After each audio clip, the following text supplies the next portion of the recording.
Likutei Sichos, Chelik Chafal, volume 21, the second Sicha for Parshas Boy. This Sicha will explain in depth the mitzvah of establishing Rosh Chodesh.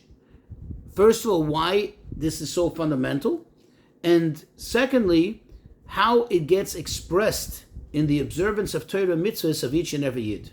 Let's familiarize ourselves first with the psukim, with the verses. Chapter 12, verse 1 and 2. It says, Vaydaber Hashem al Moshe va'Aaron. Hashem spoke to Moshe and Aaron. Take note of this. In the land of Egypt. And he said to them, HaChodesh hazeh lochem Rosh Chodashim. Literally translated, this month is for you the first of all the months.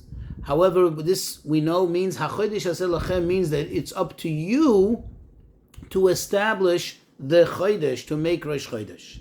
Let's familiarize ourselves with some of the concepts that will be discussed in this Sikha. So, Kiddush HaChodesh. Kiddush HaChodesh means to establish Rosh Chodesh. This had to be done by Bezdin, and it was done by means of accepting testimony from Eidus, and thus they're called Eidus HaChodesh. So first of all, this is the very first mitzvah we received, even before we left Mitzrayim, and the Torah establishes that this has to be done dafka, meaning specifically, exclusively, by receiving the testimony of two witnesses who saw the new moon, and then Bezdin establishes Rosh Chodesh. However, even though they had to rely on their testimony, still we know that Bezdin had their own system and calculations by which they knew if it's possible, and when it's possible, that the new moon can be seen. If it was a discrepancy, in other words, if the witnesses showed up at a time when it was impossible for the moon to be seen, a new moon, because it just was not the time of the month for it to be seen, that Bezdin would do everything not to receive, not to accept their testimony. Let's also understand a little bit about the concept of witnesses in the Torah. The Torah establishes, in other words, min ha-Torah, two reliable kosher witnesses are to be believed, and they in fact establish whatever it is they're giving testimony on as a fact. It becomes like a fact. As far as Bezdin is concerned, as far as we are concerned, when two people come and they check out, we believe them as if this is an absolute fact. Of course, there are many criteria to establish if they're kosher edus, and one of them, which is a very crucial one for the discussion in our Sikha, is that if they are relatives, next of kin, then they disqualify. For example, a father and son, two brothers, and so on, they cannot be kosher edus. And this applies even if they're the two holiest and most righteous Jews. The fact that they're coming together as one body of witnesses, this does not, disqualifies them. It's important to note, and this is also crucial for the Sikha, our calendar today, we do not establish as it was done in the biblical times, in Talmudical times, where the witnesses would show up and we would establish it month by month, like we said before. Rather, it's all pre-calculated. It was established by the Bezdin, and so we rely on this calculation. Another thing to be familiar with, when somebody converts to Judaism, it says, Gershin is Gayer Kikoton Shanelad Domi. That if one converts to Judaism, it's like a newborn baby, it's like a new person. This applies to and has ramification. Let's say two biological brothers convert to Judaism. They, for practical purposes, as far as halacha is concerned, they are not considered to be any longer brothers. In other words, they are two newborns, and they were not born together biologically, and therefore they're almost as well as if they were two strangers. Another thing to be familiar with is something called Gzeiras HaKosov, that sometimes we find in the Talmud. When the Talmud is searching for a reason for something, in other words, what is the origin, what is the logic in a certain din, there are times when the Gemara says Gzeiras HaKosov, which literally translates, this is a decree of the verse, meaning this is the Torah's will. We may not even know exactly what the reason may be. Another thing that we all are definitely familiar with, the creation of the world we know was yesh me'ayin, literally something from nothing. Well, of course, the nothing we're referring to here is just because we don't know how to relate to it. So we will say yesh, meaning some actual substance, which is the material, the matter, the physical matter of the world, from ayin, which is the spiritual matter, which we don't know what it is. Another thing, Nis'ava Kadosh Baruch Hu liyas leidir b'tachtainim. The Medrash says that Hashem had a desire to have a dira. Dira means a dwelling place, a place where you're comfortable. B'tachtainim here in the lower worlds. One final thing, the idea of shushvinim. What is shushvinim? We know, for example, you've seen it for sure, when a bride or groom are led to the chuppah, chassan or kala, there is shushvinim. The shushvinim is the people who are like chaperones. They're there to escort, to assist a person, to make them comfortable. And we'll see how it applies in the Sicha. Let's get into the Sicha. So in regards to the mitzvah of Eidos HaChodesh, there's a machlokes, there's a debate in the Gemara. Rabbi Shimon says, quote, a father and son, which means, for that matter, certainly any other relatives, are fit, are kosher to give testimony on Kiddush HaChodesh. What is his reason? Well, he quotes the verse which we read in the introduction, that it says, Vayomer Hashem al Moshe al Aaron. Hashem spoke to Moshe and Aaron together, and he said, HaChodesh hazeh lochem, this month is to you, meaning that you, even as two brothers, can establish Rosh Chodesh. However, the sages argue with this, and they disqualify any relatives, just as it would be the case in any conventional type of Eidos situation. How would they explain the fact that it says lochem to you? So they explain lochem is not referring to Moshe and Aaron per se, but rather to you, generally speaking, to all Jews. That means Hashem leaves it up to us represented by the Bezdin, by the High Court, that we should establish a Chodesh. Now, the Rebbe Maharash, in a Maimer, the Rebbe says, explains Rabbi Shimon's reason. In other words, what is the logic behind it? Of course, he quotes the verse, but what is his logic? So the Rebbe Maharash explains, because really, if you think about it, even without the testimony of these two witnesses, the Bezdin would also already know when is Rosh Chodesh, right? Because they, like we said in the introduction, they would have their calculations. And the Rebbe Maharash strengthens his argument by saying that this is similar to what we experience nowadays, that we establish Rosh Chodesh not based on the witness's testimony, but based on the calculations. And therefore, it's not like if, quote unquote, without them we wouldn't know when Rosh Chodesh is. And that's why you don't need to have a perfect scenario of witnesses. However, says the Rebbe, we need to really understand this. We need to really examine this. Why? Because this disqualification of relatives is not because we're concerned that they may lie or say an untruth, somehow because the relatives, they may kind of conspire together to deliver an untruth, but rather it's Gzeras HaKosov. We don't even necessarily know the reason for it. Is the Torah said that they disqualify them. And like I said in the introduction, that's why even Moshe and Aaron, who was certainly very trustworthy in everything and anything, but yet when it comes to giving testimony, they're brothers and they disqualify. So how can this be a logic? The fact that we don't really need them. When the Torah says you need Eidos HaChodesh, then you should have to have kosher Eidos. What is the logic of Rabbi Shimon? So the Rebbe says the answer is, the explanation is as follows. You see, when you have Eidos, when you have witnesses, it's not only about merely like a logical means of clarification of a matter, but rather, typically, Eidos is Gzeras HaKosov.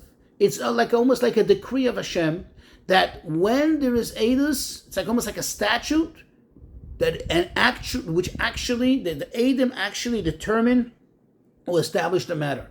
It's almost like in the words of the Rambam, quote, we were commanded to determine the din, to determine the law, to determine the verdict, according to the words of two kosher witnesses. And even though, says the Rambam, that it's possible that they may be lying. In other words, end of quote. In other words, when we rely on them, we're not saying, oh, we know for sure they're saying the truth. No, We're just relying on them because the Torah gives us some boxes to check off. And once we check off those boxes, and we can rely on these Eidos, we're going, so to speak, by Hashem's words, that whatever they say establishes a fact until we find out that it's not so. So, and likewise, on the other hand, the fact that we don't believe relatives is not because we're concerned that they may be lying. Why? Because then we should be relying on them in a case, in a scenario where we know for sure they're not lying. Let's say they're Moshe and Aaron. But rather, why do we not believe in them? Why do we not trust relatives? Because the legitimacy, the validity of edus, of witnesses, is a din Torah. It's like a gzeras hakosov. This is a din of the Torah that was given to certain people, to certain type of people, and not to relatives. Now, since for a means of establishing when Rosh Chodesh is, we do not need to have the full strength, so to speak, the full-fledged power of regular conventional edus, witnesses. We don't need it, right? It's sufficient, even as we do nowadays, with establishing it according to the calculations, according to a calendar, right? So that what we experience now is proof for it. And therefore, according to the opinion of Rabbi Shimon, it's sufficient to have a kind of edus which is not your conventional edus, but just edus which is being used as a means of clarification. Once it's being used as a means of clarification, in other words, you really kind of know the matter. We can have other means of establishing the matter. We just need to have clarification, according to Rabbi Shimon's opinion, as the Rebbe Marash explains. This is what the Rebbe is explaining, the Rebbe Marash's opinion.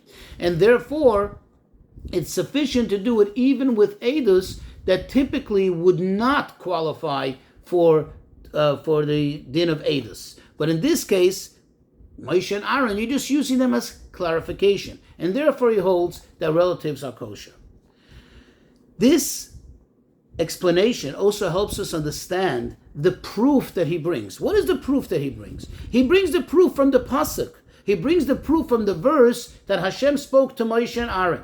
But really you can ask, one second, it's known that by Matan Torah, by Yitzias Mitzrayim and Matan Torah, by when we left Mitzrayim and received the Torah, the Yidden, or every single Jew, including Moshe and Aaron, assumed the status of a ger, of converts. We all became converts. We're all converted to Yiddishkeit. Before that, there was no Yiddishkeit. And therefore, the question becomes, what kind of proof is Rav Shimon bringing? He's bringing a proof for something that should apply after Matan Torah, after we receive the Torah, how perpetually throughout the generations, how we can do the mitzvah of Kiddush HaChodesh, and he brings it from a case of Moshe and Aaron.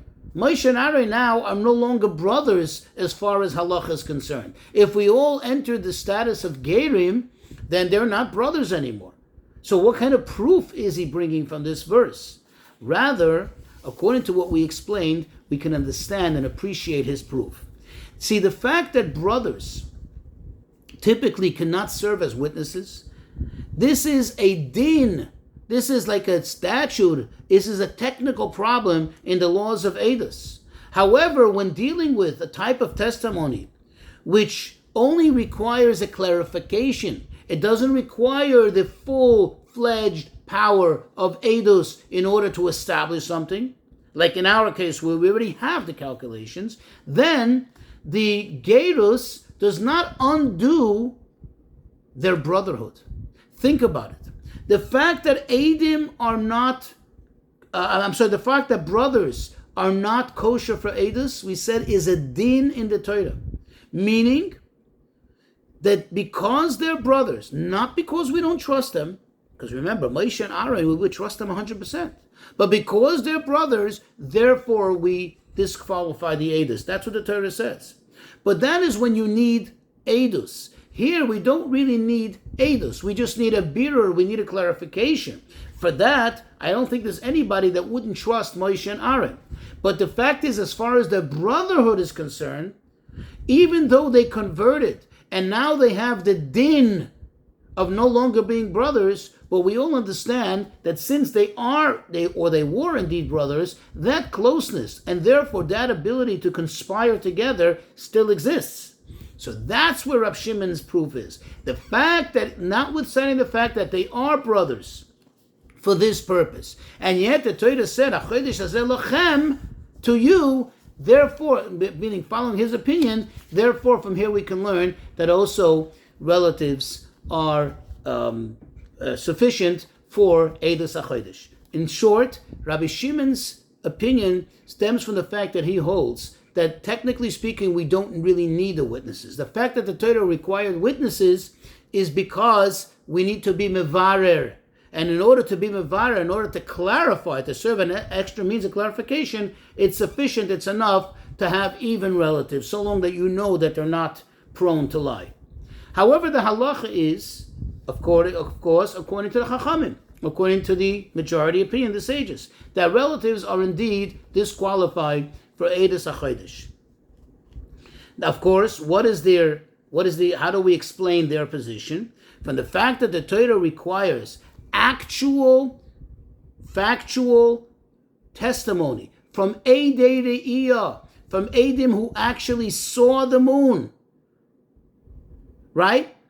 From that, and where do we know that this is the case? Because remember we said that if Bezdin knows that it's impossible that they saw it, even though it's two witnesses and we have no way of proving them that they're lying, but the fact is if they show up on the 27th day of the month, let's say, the 25th day of the month and say we saw the new moon, Bezdin will not accept their testimony, right? Because we need them to actually have seen the new moon, not imagine that they saw the moon. So the fact that the Torah requires that they see the new moon, this tells us that notwithstanding the fact that Bezdin has the calculations, the Torah wants us to have actual, real din of Eidus, in other words, what would be typically the conventional status of Eidim, in order to establish this. And therefore, if the Torah is requiring, not just for means of clarification like Rabbi Shimon, but actual din of Eidus, then of course, relatives are disqualified. The question, however, still remains, okay, so you're saying that the Torah requires that we have actual Eidim.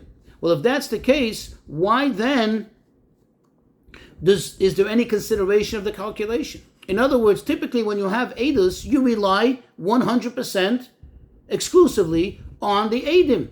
Why over here does the Torah require both? On the one hand, we need to have actual Eidus, as the Rebbe just explained, and that's the halacha, and therefore relatives are disqualified. And on the other hand, we also have the calculation. What is behind this? What is the meaning of this? Says the Rebbe, this is because each one of these has its own virtue, its own quality, its own advantage. In other words, the concept of Eidus and the concept of calculation. And since the mitzvah of Kiddush HaChodesh, establishing Rosh Chodesh, is such a fundamental mitzvah in Judaism, as we'll soon see, therefore the Torah established that you need to have both. So in order to understand this, says the Rebbe, we'll first preface with the famous Rashi, right there in the first verse of the Torah, where Rashi says, that really the Torah should have began. The Torah should have started its narrative not with all the stories that it's telling us, not how the world was created, and so on and so forth, but rather get right to the point and tell us the first mitzvah, HaChodesh Zelachem. Now the question is, one second, why indeed is this the first mitzvah of the Torah? It would seem more logical that the first mitzvah of the Torah should be the first of the 10 Commandments, Anoichi Hashem Elokecha, that you have to believe in Hashem. The answer is, Anoichi Hashem Elokecha, that first mitzvah of the 10 Commandments, that is the beginning and the foundation of Kiyum HaMitzvahs. Please note this word, the observance of mitzvahs. In other words, in order to observe mitzvahs, you have to have a fundamental belief in Hashem, a fundamental Kabbalah's oil Malchus Shamayim. HaChodesh Hazeh Lachem, however, is telling us the objective, the matara of keeping the mitzvahs. What is the objective of the keeping mitzvahs? That a yid should affect HaChodesh, a chidush in creation. Chodesh is the word chidush. As the Chazal tell us, that the deeds of the tzaddikim, the handiwork of tzaddikim, is even greater than the work of creation of the world, the heaven and the earth. How can that be? What does that mean? Because the creation of the heavens and the earth, this is a creation of yesh me'ayin.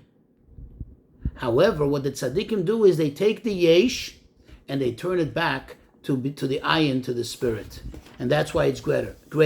And this is actually what's hinted in the words hachodesh, as we said, that it has to become a chiddush. A yid makes a chiddush, that he makes an innovation in the world. He takes the power, the power of this chiddush, says the Torah, hachodesh hazeh, this chiddush of transforming the world and taking the yesh and turning it back to the ayin, this was lochem, this is given to you. And with all this, we can understand what the Medrash says. Toivim hashnayim min ha'echad. The Medrash says that better are the two than one. Meaning, and then the Medrash brings this in reference to our parsha. So literally, it seems like, because Hashem spoke to Moshe and Aaron, so better the two than one. However, the question, of course, is the obvious one. There are several places in the Torah where Hashem delivered certain mitzvahs both to Moshe and Aaron. Right? So what exactly does it mean? The answer is, it's not saying that Hashem spoke to the both of them, but rather that the aspect of both of them gets expressed here simultaneously. As already discussed many times, the Pirush, the deeper meaning of the Medrash says, Nis'ava HaKadosh Baruch Hu liyas le'dira b'tachtonim. That Hashem had a desire, the purpose of creation is Hashem had a desire to have a dwelling place down here in the lower worlds. This has dual meaning. In other words, there are two things that have to be accomplished here. There has to be accomplished the tachtonim, the dira b'tachtonim, and there has to be accomplished liyas loy. What does that mean? That there's, from the perspective of the tachtonim, of the lower realms, meaning the world, that one has to see to it. Our purpose is that the world becomes fit to receive the Elyonim, to receive the Spirit, to absorb it. And on the other hand, also through our avodah, to trigger, so to speak, a desire, lamaila, that the uppers, the Elyonim, should want to come down, that the Atzmus of Hashem should become down here and be revealed down here in the world. Now, in these things, both of these aspects of L'Sava Kadosh Baruch Hu Liyas Le'Dira B'Tachtonim is both a Chiddush. Because for the Tachtoin, in order for him to receive godliness, he has to have, there's a Chiddush here. Why? He has to go out of himself and he has to have bittul of the yesh to the ayin. And for the elyon, is that the elyon naturally, so to speak, if you're able to say it this way, but the elyon's natural, so to speak, habitat is up there. For it to want to come down here is also a chiddush. And this is where the toivim hashnayim, the two, come. Moshe and Aaron. We know that the Zohar says that Moshe is Shushvino the Malka.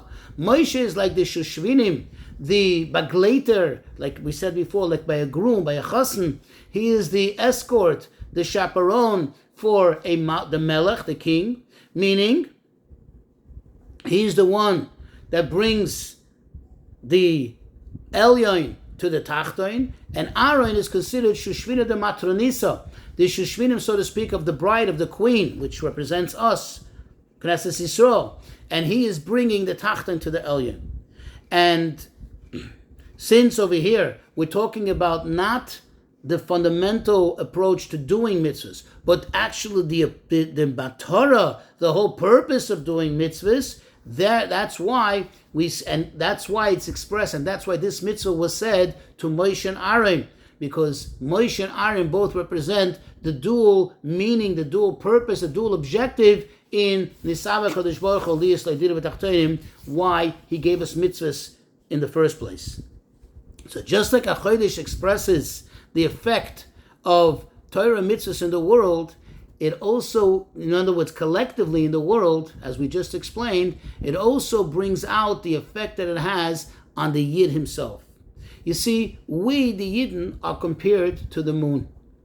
And therefore the renewal of the moon and its growth it reflects the elevation and the growth of every single Jew. the growth of every single Jew really can also be divided in these two categories. In the one hand, you have the growth and you have the avodah that comes with the koiches apnimin, with one's inner facets, inner qualities. And this represents the avodah that's done according to tam vadas, according to rationale. In other words, the existence of the person becomes permeated with Torah mitzvahs through his intellect, through his emotions. In other words, the person within himself, the person gets connected to Hashem. But then there's also the avodah which comes from the koiches hamakifim. Let's call more of superficial aspects of the soul, because it's not something that you could really connect to, like you can connect to your own intellect and emotions. This is what's, of course, comes from the etzem haneshama. And this expresses the absolute bittul to the Ratzon HaElyon, to the Hashem, the will of Hashem. And this is the reason why Rosh Chodesh was established. And now we can appreciate why you need to have both aspects. Remember the question, why do we need to have both the Eidim and calculation? Well, the answer is because Eidei Re'iyah, what does it mean? Witnesses who saw.